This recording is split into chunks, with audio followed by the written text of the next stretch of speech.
Hello, I am Radagast with the Global Mission to Peace's Mystic View, and I am joined, as always, by my co-host, Shelley. Hello, Shelley. Hello, and hello, everyone. So tonight's topic, let me read it. I have it written down here. It's kind of like history is a spell woven on humanity. I might change the title. And much of what's going on here is finding a series of videos on YouTube by Newearth. Newearth is the name of the YouTube channel. And there's a Slavic woman whose name is Sylvie, and she's been doing them. And there's got to be like 50 of them now.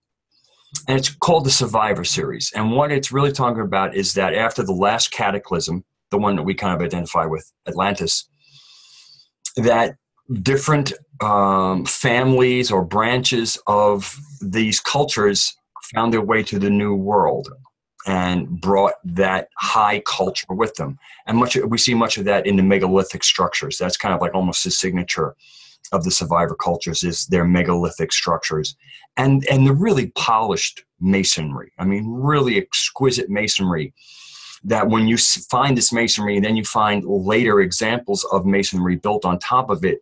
The masonry degrades the closer it is to us. So the most ancient stuff is the most exquisite, and the latter stuff is actually the most shabby of all. And you see, if you go up into the Andes and the Inca settlements, you'll see some real polygonal. Now, like polygonal is those rocks that you see that are not just square shapes. And sometimes you'll see like oblong things, and the oblong goes into two rocks that form a joint. I mean, really almost like, puzzle piece type of masonry, and it's called polygonal because they're polygons.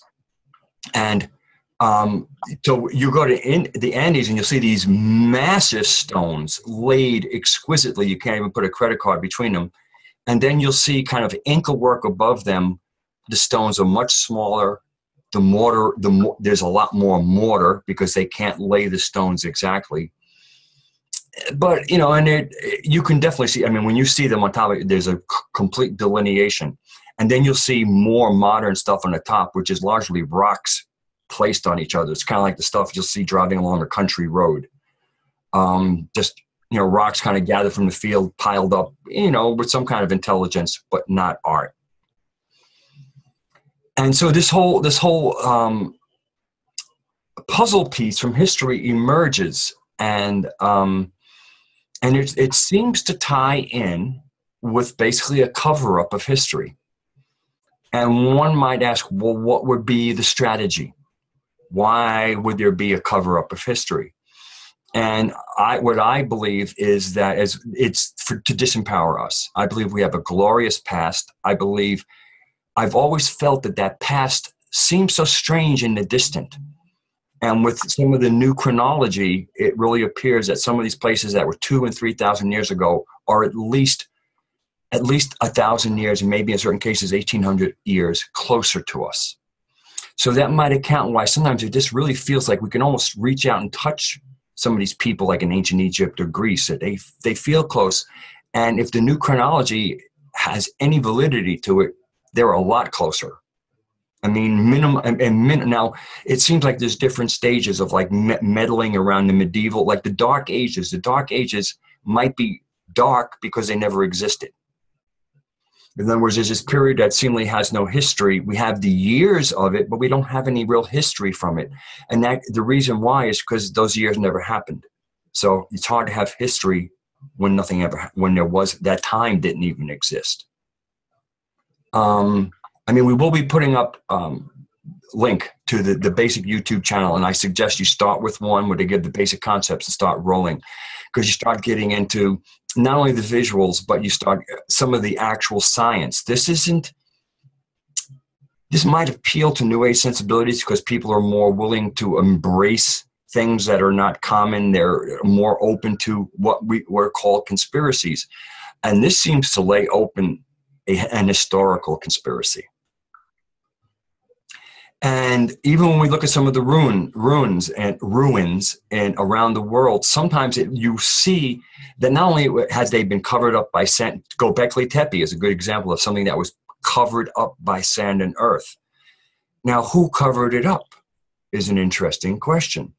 And then when you go into some of and in Russia, you'll have some of these grand forts that are now ruins, but they're more than like they've fallen apart by decay. It looks like in certain cases, there's actually craters there that look like either a particle beam weapon, an atomic bomb, or a meteorite that drops straight out of the sky, because there's no trajectories to these holes.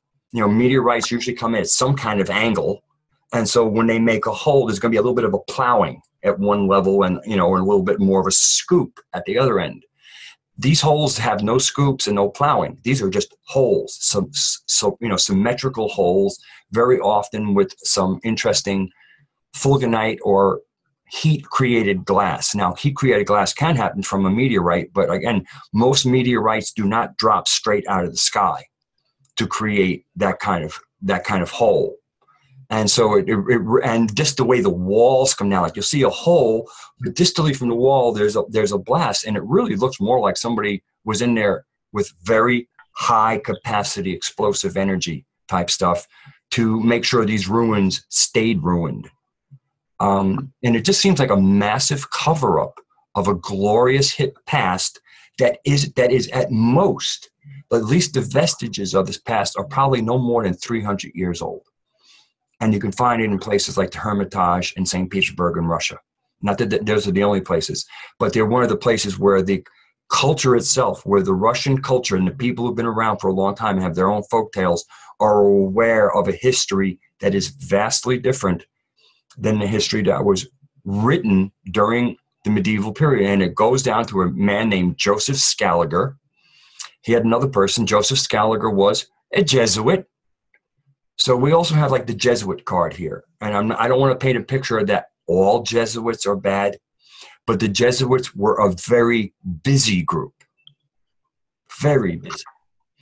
And some of them made mischief, and I think some of them didn't make mischief. You know, again, this is like a big family. Some of the family is kind of okay, and some of them are just sociopaths.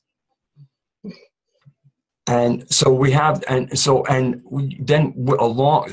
we have this showing up about the time of the Gutenberg printing press, when for the first time, at least in history as we know it, massive amounts of the same information could be produced. So Bibles could be produced by the thousands and the millions, where beforehand everything was a manuscript. Kind of hard to get things out. So whatever history we did have through manuscripts was painstaking in the making, and destroyed, you know, hey, we need to burn a wood. So we're running out of wood. Let's use some books. You know, and then the Gutenberg press gets busy with the replacements and the new information. So and then apparently in one of these things we find out the Reformation started by Martin Luther wasn't against a monolithic Catholic Church. It was specifically against the French Catholic Church, and that at that period the Vatican itself might not have been as established as they now make it out and make it themselves look like they were a 2,000-year-old institution. In the new chronology, the person that seems to have been, who actually lived historically and became the mythos of Christ, might have lived like in the show about 1,000 years ago. Like if we had to pick a date, let's say 1025, 1083 for his crucifixion, something like that. Okay, so again, we're just kind of throwing things around, but in each case, history moves closer to us. You know, the crucifixion may have occurred 1,000 years ago and not 2,000 years ago. That makes a difference. I mean, again, the whole history of the Catholic Church seems to go back 2,000 years. It's kind of hard to go back 2,000 years if your central figure only goes back 1,000. So do you see what I'm trying to do here with giving people some stuff to kind of chew on, to kind of empower us, to bring us back to what I like to call our multi-dimensional awareness? You have described some pretty clean evidence to maintain the title. What was the title? Tell me the title again. What was that? It was History is a Spell Woven on Humanity. Ooh, spell woven. And so how do you do that? You do that by creating confusion, disarray, all of these things that you're describing, throwing history, all the different potentialities, I would like to just bring to mind, if we're going to be useful in this analogy, is to remind people that that Buddha looked at the water, and then he looked at his disciple and said, see what you did to make the water clear. You let it be. You let the mud settle. So if we were to take all of this history and just let it settle, go into our heart and feeling, what would we find that matters? What would we find that endures? And how can we use it? Where can we go with that? You know, the mind is like a tool, right? When it's disturbed and it's all fraught with all these potentialities. And what does it mean? That's what we need to get to. Mm-hmm. What's the meaning of this? What's the meaning? Well, I'm just thinking about how the things that facilitate spell weaving. Mm-hmm. I mean, historically, just kind of coming from my own archetypal lineage, back up once upon a time, people were much more right-brained.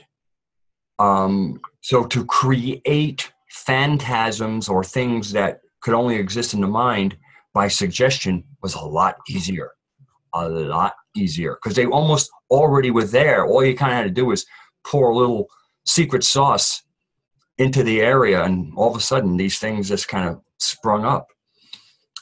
So similarly, though, if you want to contrive a new history, if you want to create a different timeline, one of the best ways to do is to do as much as you can to erase the old one, create a vacuum, and then come up with the stuff that fills the vacuum. Perfect spell formation formula. Absolutely. And mankind's led astray, right, by our politics, by our business, by all these different religious possibilities, by what's right and what's wrong, allegedly, right? The false prophets and teachers and the scientific theories and all of these things. And what that's doing in our being is creating stress, which just further facilitates their spell weaving. But we have the ability to reverse it and to just not play that game. Well, I want to get back to multidimensionality, because if we're really going to source ourselves, we have to source ourselves through source. Yes. And also, I feel that a way of finding a real common ground, grounded in source, is through this concept of, well, let's call it celestial or divine or sovereignty, where you really grasp that the world was created for us to be on it, and that it was given to us to manage and create on and expand creation, to take creation from the natural level and then bring it to a certain amount of artistry. You could call it artifice, but again, it's a different, it's working with the materials in ways they wouldn't do by themselves. So rock is a natural part of creation. And then when we start working rock, we're kind of taking some part of nature and reworking it and in an aesthetic way that works for us, and in many ways can create energies. The various pyramid shapes, different things, sacred geometry. And I think, part of that is just the universe. I find the universe very loving and playful. So you kind of create raw material and then you go, okay, what are we going to do with this? And we're filled with the inspiration when we are allowed to just be creative and find, and let the ones who are the most creative and most capable of bringing out vision kind of lead things, natural leaders for a given creation. And then on with the next creation, somebody new rises. But to me, tying into this sovereignty and realizing how much love is behind us, looking around at the world that we put on and realize just how great it is and how beautiful, and stop. And some people are like, what about volcanoes? What about this? What about that? Once you start tying in to how our mass emotional energy interacts with the planet, you'll start seeing that much of that is little more than matter reacting to our consciousness. Yeah, sure. And the bottom line that we have in common with all of these elements, whether they're interdimensional or otherwise, is our God spark. Yes. And remembering our source, and that we're the source of all purity, and not just to paint that one side of picture. We contain all that is, the oneness of all that is. Mm-hmm. And it's what is our perception about that? And where does that take us? And that's where we're so easily led by these things in history. If they can create a collective opinion, then this can be used to develop what we perceive as reality. Mm-hmm. So we have some pretty. What were you saying about Abraham and Esther Hicks being similar to perhaps the new millennium approach to the Seth material? Yeah, I call them Seth Light. Mm-hmm. Or Seth for Dummies. Again, if you've ever read one of the windows like I did Excel for Dummies, it sounds insulting, but it's really great. I mean, actually, if you are kind of clueless about how to do something, they're great. And if you're willing to swallow your ego and go, I'm a bit of a dummy here, then having a book written for you is actually a gift and not an insult. So if I say Seth for Dummies, I'm not trying to make it sound like Seth for idiots, that's not what I'm saying. But the Seth material was quite deep, and also the Seth material came out at a time where there were those of us who read books, and those of us who read books were going through a couple of books a week. I mean, going out and buying a few books and then finding a few days to sit down and read them was one of the great things in life. You know, it's like, you go into a room and it'd be like, I'm reading, don't bother me. And so that material really worked for that time in America where reading was part of our culture. Reading a book is no longer part of our culture. We read online mainly. And reading online just isn't the same as sitting in with the book and you're a really comfortable chair or, propped up pillows on your bed. And, it just isn't the same. So in many ways, I feel that the Abraham and Esther Hicks material is kind of written. I mean, even the books, I've seen the books. They're like this, the early Seth books looked like Bibles. I mean, they were serious reads. And there just isn't much serious reading is just not part of what we do right now. It's something I think that we will get back to.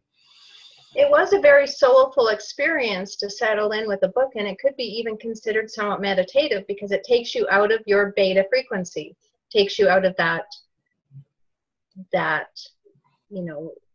allows you into a whole world of just pure awareness, mm-hmm. pure consciousness. And really, isn't that what we are? Effecting the consciousness. Yeah. And how nice it was to save your place. You got tired, start falling asleep. You could grab anything. I mean, grab a pen, mark your place, and come back to it. I would like to know. I would like to think of what would happen if we took all the religions and compiled, instead of having them fragmented into their own individual flavors. Where would we go if we could compile them and make one story? Could we return to something greater? I believe so. And it's you actually kind of spoke to where I was going to go with the sovereignty and multidimensionality. Where, especially with the sovereignty issue, because if we kind of get outside of religion and just look at creation, each religion kind of comes with its own creation story of sorts. But when you get down to it, there is a basic creation story. A planet was created, and we got put on it, and ending up on it wasn't a mistake. It was an intention, as if like the planet was formed for us to do something on it. And so when part of the survivor culture shows you what other people interpreted as what would be really useful things for human beings to do on this really beautiful planet. And I guess I want the survivor was one term I introduced. The other term, or the antagonist to the survivor culture, are the parasites, or the parasitic culture. And right now, when we see our world crisis, we're seeing what happens when the parasitic culture becomes basically the culture, because you can only eat your host so long before you have to start eating each other. And we're kind of like at that point right now. And so anyway, we have the survivor culture and the parasitic culture. And I think that probably the only sticking place that we could possibly find in this, finding an overall, like, don't we all get that we're sovereigns on this planet, and this planet was created for us, and therefore there can be no law that, or way more correctly, that's another one, we want to do laws and ways, but that there's no, that whatever, that you would be obviously given this planet to do with what you want to do, and with some really simple stuff, like like we all kind of get that when you steal from somebody, nobody seems to like that except the thief. So that's probably something you shouldn't do. Killing people, I mean, again, overall, it's a bad thing. I think there could be situations where somebody gets killed that maybe needed killing. So everybody's kind of like, that was ugly. We don't want it to happen again. But, or like we did in Lord of the Rings, Gollum, as Smeagol killed his best friend. So when he went to return to the neighborhood, they went, that's it, we're done with you. And he was sent out into the wilderness, which was basically a death sentence. But they didn't make a ritual of it. They didn't tie his hands behind his back and do something grisly to him while everybody in the town watched, which is a satanic ritual.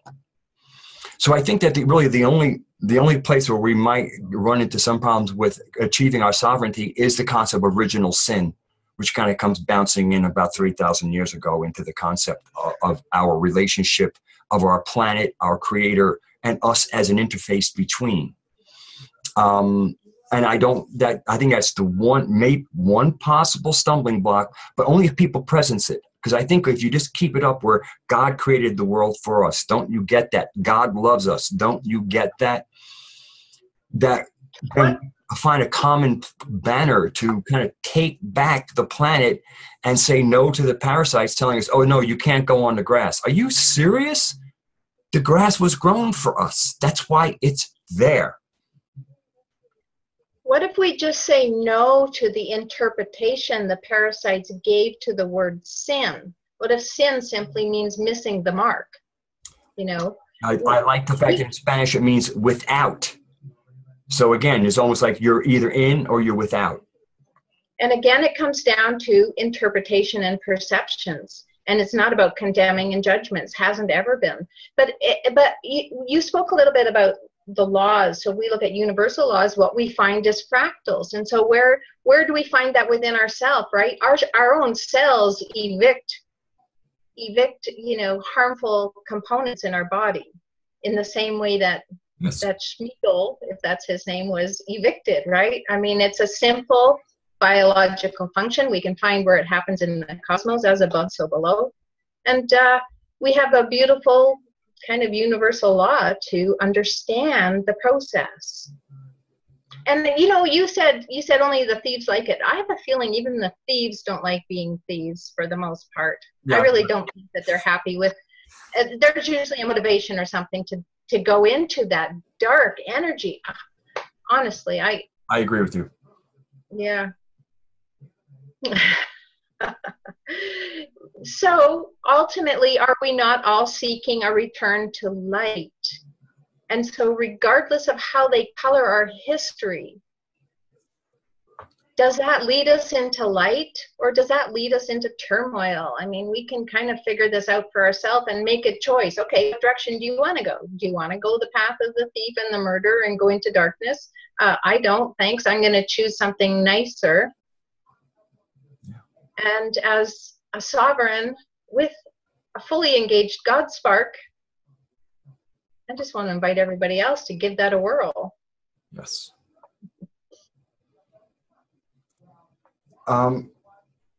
It's funny, while you were speaking, I was just thinking about, like people like Plato had talked about different kinds of government, and he thought the highest form of government was aristocracy.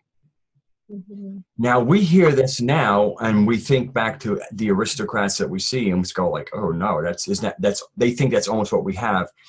When he meant an aristocracy, he meant people who were very well schooled, probably people who had studied the mysteries and had a cosmic consciousness about them that would enable them to kind of bring a big picture that everybody would be happy to go into. This wasn't about an abusive kind of upper class. This was like people almost called to a service, and that service was to humanity. So when he speaks about aristocracy, I think, people modernly don't understand what that is. And I think at the bottom he has tyranny, which is what we're starting to see forming across the globe with the kind of father militaristic state that we're currently experiencing. That reminds me of Valiant Thor, and how Valiant Thor, was that his name? Valiant Thor, I believe, in the Eisenhower presidential era, where he came to really present that kind of harmony and to bring everybody back on track, because that is in alignment with the truth of who we are. Do you remember anything about Valiant Thor? Well, other than apparently he sat at some congressional meetings, and he possibly even gave debriefings. From what I know of, he said he was from Venus. Yeah, inner Venus. But just like Earth has an inner world, he said he was from inner Venus, the inner world of Venus. And maybe they're all off the surface of the planet. I'm not sure, but it was most compelling because his message was one of harmony and that highest good for all. There was no need to step on somebody to raise yourself up. That was a concept that did not exist. Right. I have a point floating around in my head that I'm trying to get back on my tongue. Okay. So I'm almost hoping that as we speak, it'll reemerge, because it was kind of like a continuation, and I was just kind of like sitting here waiting my place. And I have to start writing things down. I will. Got a piece of paper here. Well, should I help you? Was it about the government or about the original jumping off point of who has written our history and why? It was tied into that for sure, because it had to do with kind of like how we do our rules and laws. Again, I really want to do a show on a difference between laws and ways, rules and agreements, and how one is not from God, and the other one is how God works through ways, God not through laws. God works through agreements, not through rules. And so that's kind of almost how you can smell when parasitic energy has been inserted into religion, is how much they feel it's law. To me, one of the greatest works on the planet comes out of the East, which is the Tao Te Ching. The Tao means the way. And it's kind of like it's almost like the organic representation of what we see in the Torah. And I've said another thing, I see them as the root words. They both have a Tao in the beginning, or T. And, if you can get Tao almost from Torah with a little bit of the words. And I think they represent two different philosophies. One is the observation of nature and seeing, it's organs, the organ systems and politics. I just got my thing here. Okay. Anyway, so observing creation, the creator's work through creation, and understanding the way of the creator by looking at how the creator does things, as opposed to when we kind of get into, what happened at Mount Sinai, and we get a bunch of laws, which in certain cases might have been like, people just don't do so well with the ways. If we just kind of really give a little more definition to these things, it'll be so much easier. So I'm not like necessarily saying that these laws were some kind of darkness inserted. It might have been that maybe even like some people have spoken of the Israelis as being a stiff-necked people. So maybe they needed some stiff-necked ways to deal with their with the stiff-necked people, whatever. But I mean, when I am sitting, when I'm in my own meditations, when I'm taking in and trying to understand proper conduct of humanity on the planet, and I always find it guided by love. I always, when I tune into my heart and so I can hear the voice of God speaking to me, it's always love. I never have ever experienced anger. Now, I've been in meditations where I thought I was connected with that and I wasn't in my heart, and I have felt anger. And as soon as I move in my heart, that anger isn't there. And you can, again, you know, when we're sourcing non-physical beings, and God would kind of qualify as one of those non-physical beings, we kind of open our antenna to a lot, to receiving a lot of different things. And that's why I think it's really mindful that you stay focused in your heart, because it's like the heart is how you just make sure that no matter what else you pull in, I mean, the heart has a very specific frequency bandwidth, and only love and, to me, the real information comes in. Some of the other stuff that comes in a similar bandwidth will not come through in the heart. It can even come through in some of the higher chakras. I think the third eye can kind of get a little cold and dry and removed from the heart, and see structure in things that are not organic, and sometimes can give a blessing. So I mean, I can see how it's not just about not having risen into your heart. You might be able to rise above your heart and then lose the program again. Right, and that really defines and decides the difference between the spirit of the law and then just the hard written law. Yes. I mean, I just really feel the law, it's fine. You know, books are maybe a good place if you somehow have, for some reason, you get your connection cut off. But if you're operating in real time with that connection, any behavior or way to conduct yourself should be able to come to you in real time, in that moment, from your heart, which is God or source or creator. And you shouldn't have to go check a book. You should be able to check your heart and know the right thing to do. And for most people, if you remove them out of like, what if I do this, this might happen. If you take all of that mind messing that goes on, where if you do the right thing, there might be a repercussion for doing the right thing in our crazy legal society. So then it makes it more and more difficult to hear that, because you get the right answer, but you go, but that's going to get me in trouble. But what does it get you in trouble with? Doesn't get you in trouble with creator, gets you in trouble with the anti-creation. Right. And I like what Osho quotes, what he says: don't seek, don't search, don't ask, don't knock, don't demand, just relax. If you relax, it comes. If you relax, it's there. Relax, you start vibrating with that, with that answer, with whatever it is that and even alchemy, that's what alchemy was so useful for. It was transcending that angst of the physical, carnal kind of lower chakras into the higher chakras, into the higher meaning, into the higher application of whatever that was. And you can attain that simply, as you said, by going into your heart. It's your heart that activates and opens to that higher realm. Mm-hmm. And in the Bible, that was the path to sitting at the right-hand side of God, as they always speak of. Yes.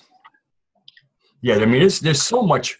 I mean, there's the scriptures from the book-based scriptures have so much rich ways of approaching creator. I mean, there's some really good men have written the communications from their heart and turned it into prose or psalms.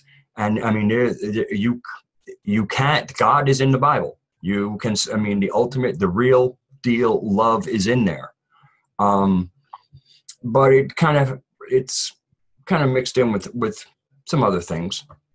Well, which is why you want to listen to the spirit of that message, right? Not just the words, because they can be interpreted by any way to serve any idea or any concept or any goal. And that's what we often see with fundamentalist applications. Yeah. I mean, you go into, you would think, oh, Hinduism, oh, it's so open. You go find a Hindu fundamentalist and you have found the same critter that you find as a fundamentalist of any other. Well, self-transformation or meditation is a process of surrender to the universe.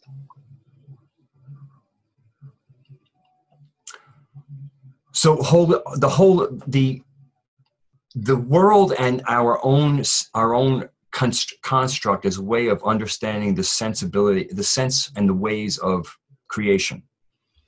And so one of the things that has really gotten to me in the past year or so is the utter inanity of politics. To me, politics is little more than vanities. And I mean, politics is like your heart and your liver having a disagreement over how they're going to use blood or what's going to happen in the body. I seem to have lost Shelley. We are still recording, so Shelley will record me when her internet connection enables her to. So expect a little ding and a pop in. But I have just definitely seen, when I look at politics, I see the equivalent of either two different heads on one body. Now, please imagine, because I mean, you can go into mythology, read about the giants with two heads having an argument with each other. Okay, same body, and but meanwhile, each head has a different idea of what each one's going to do with that hand or this foot.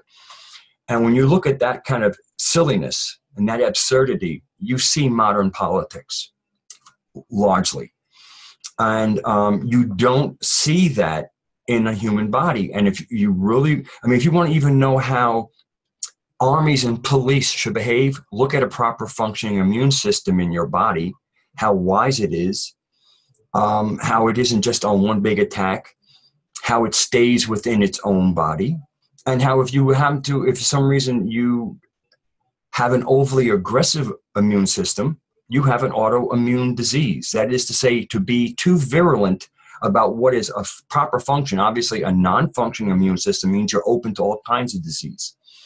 But an overactive immune system can actually, in its boredom, turn onto the body and go, that doesn't look good to me, let's attack that. Now, if we get into deeper psychology, we'll actually see that there's actually some rhyme and reason to an immune system, why it would pick certain systems that kind of tie into psychology, but that's beyond the scope of this particular conversation, might be another one. But we really have to get away from politics. Because again, it's almost just, it's kind of like turning inside your body. Okay, hey, kidneys, what do you think about how the body should run? Hey, heart, how do you think? Hey, liver, every organ needs to get its say, as opposed to, no, there's a body to run and there's a proper way, there's an optimal way of how that body would run. That's how our country should be run, optimally, for optimal performance. And this way, and you know what optimal performance is. And this way here, if you have a disease in one of those organs, it's obvious and you know how to treat it. As opposed to right now, where it's almost like everybody gets to have their say. And if you can connive, put a spell on, or present a good idea, whatever it is that you reach a certain critical mass, then you can impose the decision of one organ over other organs in the same body that deserve whatever they deserve for the function they provide. Shelley still hasn't gotten back. So that's one of the things I want to try. I really want to include, again, with sovereignty and sanity and the natural aligning of our forces. That's why I think when you go back into some of the survivor cultures, you're going to find out that leaders weren't picked so much as that you had jobs to do, and that the people who were really good at what they did and could get it done were the ones who got that job. So of course, if you're leading up something, you kind of become the foreman, manager of a certain thing. And so yes, you are the director, but you're not like a leader. It's not like you have power of life and death over people, or you're just kind of coordinating. It's almost like putting together a band. So, you have a certain sound you're looking for. Somebody might be really good on an instrument, but it's like, that's, you're kind of approaching this in a way we don't want to approach it. So again, very excellent for the job, but not for this job. And we really need to get just organic and real time about things, and be willing to stick with what it is we want to see happen in the world and think it through a little bit. And especially stay away from simple emotional satisfaction for resolving issues. Try to think what benefits us all. Realize that we are our brothers and sisters keepers. We live on one planet, so in certain ways, it's like one big home that we're sharing. And there has to be some coordination with each other. And politics is not coordination. Politics is about two different, it's like almost like having two gangs in an area, and each one goes, okay, well, I'm going to control this part, and I'm going to control this part. And they do so in a kind of sometimes ruthless manner, as opposed to organs that basically say, oh, we'd like to perform this function, and we'd like to perform this function, and together we get a synergy, and you get a symbiotic relationship. We don't see that in politics. We don't see symbiosis between the two political parties. We see antagonism. And since it's happening in one body, which is the given country, any given country, we really have to kind of, I think, come to grips with politics is retarded. A retarded, wrong-headed concept.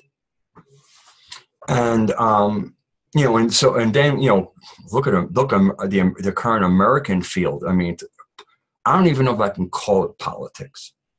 There's nothing political, in my opinion, about somebody like Hillary Clinton. Hillary Clinton is a sociopath at best, and might be a full-blown psychopath. She's certainly a sociopath, and she's knee-deep in the blood of innocence. I mean, her conduct in Libya is beyond the pale. And so what she does is she kind of has pandered to these little groups that don't know how to integrate with others. And I guess one of her biggest ones would be the LGBT community. And of course, part of that has to do with with ignorant people who just are not willing to embrace any kind of difference. Again, there's nuances to the big story. Welcome back, Shelley. I've been just chatting away. That's wonderful. I guess you'll see it on the playback. Well, I was just getting into the severe retardation of the concept of politics. Yes. So that's kind of where I was waxing elephants. With retardation of politics. By elephants, I mean waxing eloquent, of course. I got that one from Butch. Which he got from a friend. Mm-hmm. Apparently, whenever Butch would go off on one of his, because he goes off on some really good rants, and his friend would say, "Oh, there you go, waxing elephants again." So I was just kind of tying it down about us coming together. The current political scene in America, with people like Hillary Clinton, who I don't even see representing politics. I see her as a psychopath or sociopath wanting power. And one of the ways she's working is a divisive thing. She's taking a segment of society, the LGBT, whatever the LGBT, the people who are different, queer, queer people and whatever, okay? And how, of course, the rest of the population isn't helping, because they kind of always make these people feel like they're on the outs, and then they'll act up and even put it in your face. And of course, putting anything in somebody's face to me is just not polite. But you can see this whole reactionary thing going on. And so we end up having things like gay rights or tranny rights instead of human rights.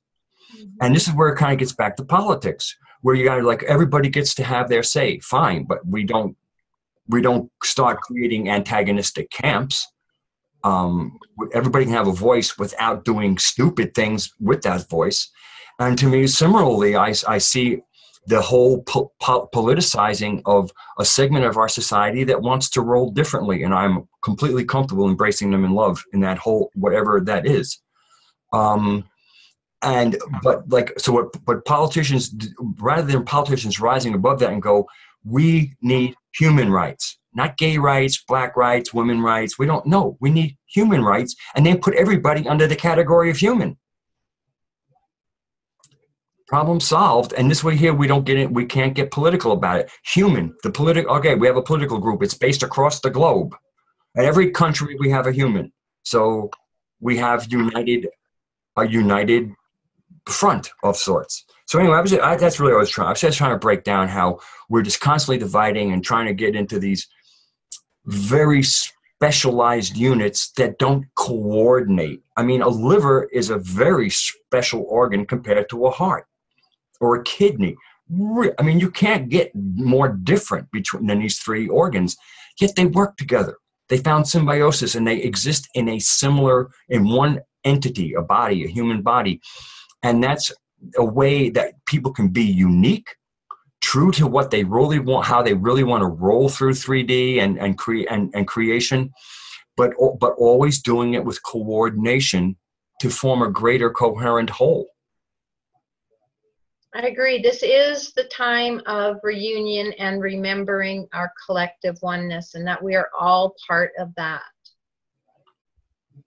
Yeah. As opposed to the separation that's put upon us, not by God, but by man, the separations and boundaries. And yeah, I mean, even somebody like myself who would does not embrace the concept of vaccinations, at least the way they're done. I'm not saying they can't be, like maybe a smallpox vaccination might not have done something good.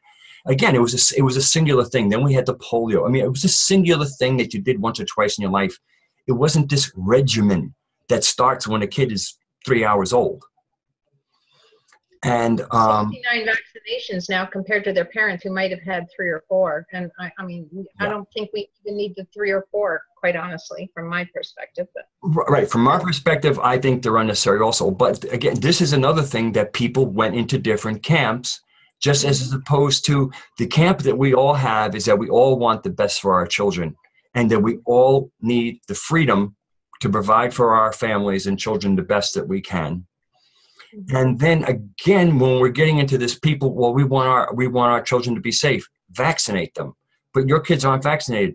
That's why your kids are vaccinated, because we want our kids to, ideally, to get the diseases before they get to adulthood. But while they're sick, your kids can't get sick.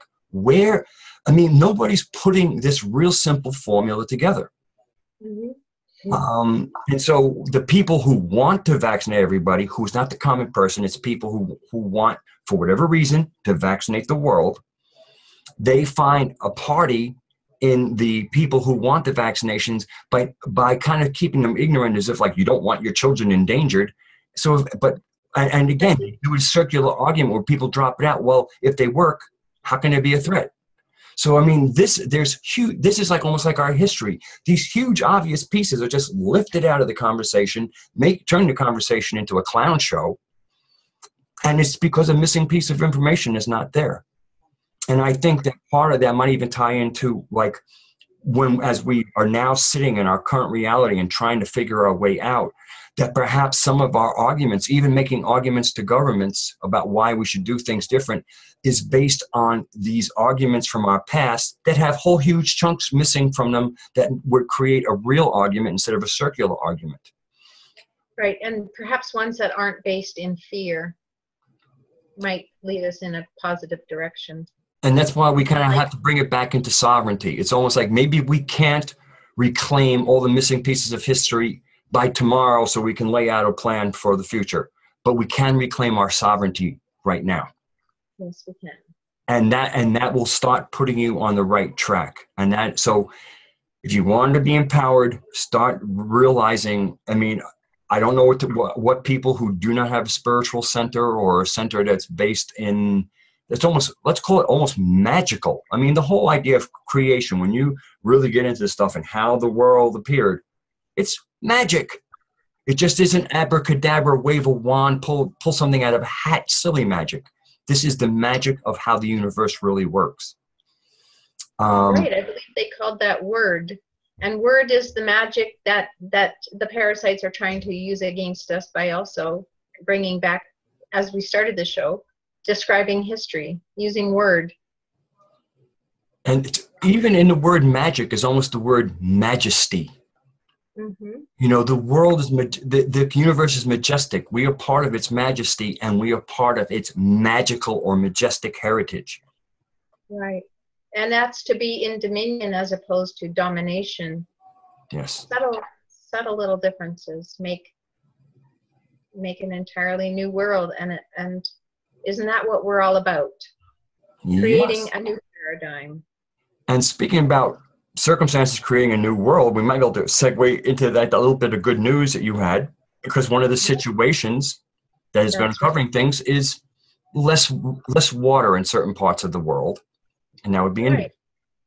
Well, and as the water recedes, it's bringing it's bringing to awareness these Shiva lingas that have been submerged for so long, centuries, that nobody even knew if it was legend or if it was true. But as these waters have receded in India, all of these Shiva lingas are appearing, and the linga was a symbol of creation. So I think it's really good news, because it's prompting us to bring our awareness, even just to question what this means, even to see that this has been here all along with us. What else has always been here with us all along, but we have had our attention diverted by the powers that were to war and turmoil, as opposed to the love and beauty of our creation. And so I think it's really fabulous that all of these, it's not just artifacts, they're created right into the river, into the banks of the river. And as these waters recede, you know, the Shiva linga speaks to the unmistakable language of silence, and that it's only an outward symbol of the formless being, that's Lord Shiva, who's the undying soul, seated in the chambers of your heart. That's your indweller. Now that's identifying with the Brahman, but we have that same message. That's what we've spoke about, is in the silence, or in the surrender, is where we find our connection to source. And so anyway, that's a symbol of creation. I think I'll give him a quick, I have one of those pictures loaded. I'll just screen share briefly. Yeah, that would be so great.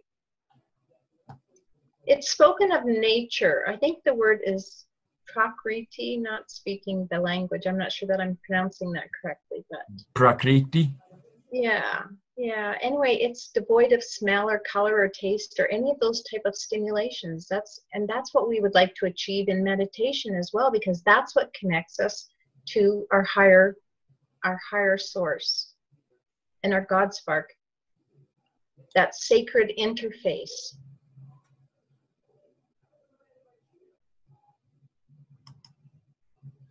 So I want to give a little pictorial. So when you say Shiva Lingam or Shiva, you know, that people get an idea of what this is.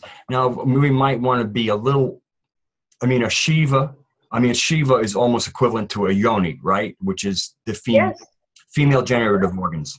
And the lingam is the male generative organs. Right. And so this is what we have as above, so below. This is our star maps. This is the sacred goddess. This takes us, you mentioned T earlier. Mm-hmm. We were talking about T, and T the Taurus and Orion, and where that takes us in our cosmology, in our heavens. It's directing us back to a point of origin in our creation, and understanding and expanding our awareness of who we are and the glorious being that we are a part of, the gloriousness of who we are. We're not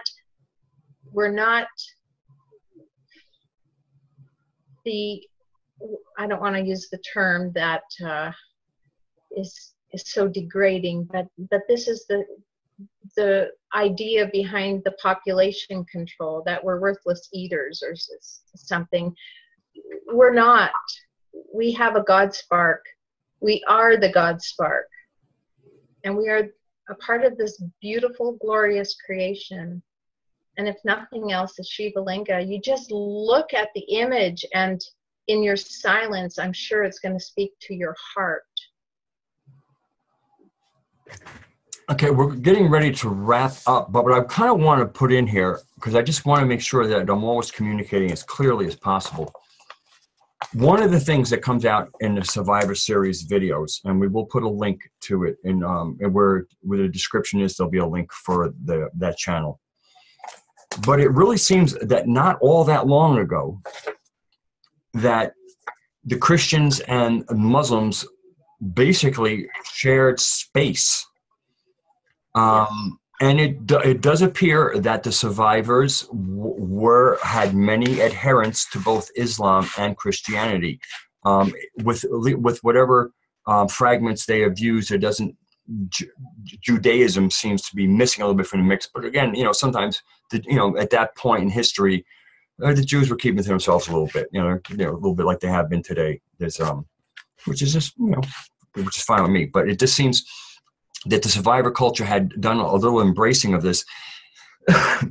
And you're finding like on the helmets of like Ottoman rulers, there's crosses, especially the kind of the Byzantine cross with the where it's like there's like a major cross and there's that little one that could either be above the cross beam or below.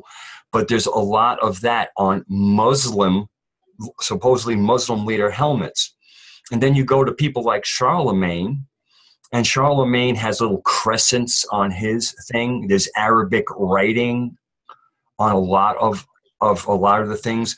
Matter of fact, there was a Russian historian who wrote much of his book, and then he wrote a chapter or two in Arabic, then went back to Russian. Actually, he used Arabic letters, but apparently he was using the Russian language, so he was just using Arabic letters to write Russian. It was, and then on some, I think it was on the breastplate or something of Charlemagne's, the great king of the Franks and bringer of Christianity, he said, oh, bless me, Isa, which is an Eastern Orthodox type of way of saying Jesus. Bless me, Isa, the breath of Allah. Mm-hmm. So for any modern person playing the Muslims versus Christians game, here you have one of the great quote unquote Christian kings calling Isa the breath of Allah. And I wouldn't, since Allah in Arabic means no more than the God, God. Okay, very simple, the God. So it's kind of an agreed upon that, amongst these religions, the religions of the book, there's one God, the God, Allah in Arabic. It's just in Arabic, it's just speaking Arabic. If you were speaking Spanish, you might say Dios, okay? In English, it's God. In German, it's Gott. We're talking the same word. So when you have some of these yahoos out there going, oh, Allah is a foreign God, it's the God. It's the one that everybody kind of knows in Arabic. That's all it is. It's another language. It isn't another God. Get over it, people. Well, what I always love is how every one of the religions, symbologies and logos and so on that are used all actually depict a star map. Yeah. So I think that's really beautiful, because who created the heavens? I believe that was Allah or God or any of those other words that you use to say God. Mm-hmm. I mean, I think what happens is that at the basis of almost every religion, you will find what you found is a star map. Mm-hmm. But the implications of that information and the time spans it involves is currently a little overwhelming for people. And so I think often what we have is some way of decoding this very vast ancient celestial knowledge into stories that we can remember, most importantly, and that if you later grow in knowledge, you can actually keep the same characters and understand them in another interpretation, where people become symbols, the symbols that were originally used in the star map, which might again turn into celestial people. I mean, whether a symbol is a person or not, it's still the embodiment of an energy, or especially an archetypal energy that was part of the formation of the heavens or the universe. Well, and people have really developed an aversion or a fear to being wrong, and that's part of the ridicule of conditioning people from looking in the way that perhaps the powers that were didn't want you looking or in exploring. We've been ridiculed if we get too close to any of those truths, but if we could just have a look at fear and recognize how much of that is controlling your ability to perceive what's right in front of you. I think that is going to give you an awful lot of freedom and joy and happiness, just removing that from your life. I've spoken to some Sufis, and when you kind of go into cosmology, you go into some rich places and you can really tell that they've communicated through their heart. If you get back down to Scripture, they will not change one word of Scripture. Because they haven't, their communication with it was through their heart, and the heart doesn't need to change anything. The heart just needs to know what it needs to know right then and there. It doesn't matter what's written anywhere. The average Sufi will identify with being a good Muslim, so whatever's written, it's written. But and if you're going to ask them questions, they will give you their answer, but they will always use their text in their understanding. So it's kind of interesting to see somebody who you know is communicating through their heart, so they have real live information. But again, because and they're embracing and I guess not wanting to disturb the apple cart, they leave Scripture as it is, probably understanding that there's some wisdom in the way that it's written, and that the best thing they can do is bring out the real-time heart wisdom, where you start acting more from your heart and less from a line in Scripture. And it's not to discount the line of Scripture, but the line of Scripture was written at a time. It's not as timeless as it might be. It can be timeless, but it could also be fundamentally interpreted and lose its timelessness. And so I just really count anybody, we gotta get back to the heart. Conversation with Source, with God, Creator, has to be in real time. That's where, if you want what's going on in the universe this nanosecond, go into your heart and you'll find out. You can't find out what's going on in this nanosecond. You might be able to find it in the book, but you have to go through line after line after line after line till one line kind of opened up your heart and you went, aha, there it is. Unless you're a physicist and you like to go into the photons, because the photons, as we all have, we're composed, we have photons. Photons communicate information that's embedded in light. We are light beings. That's who we are.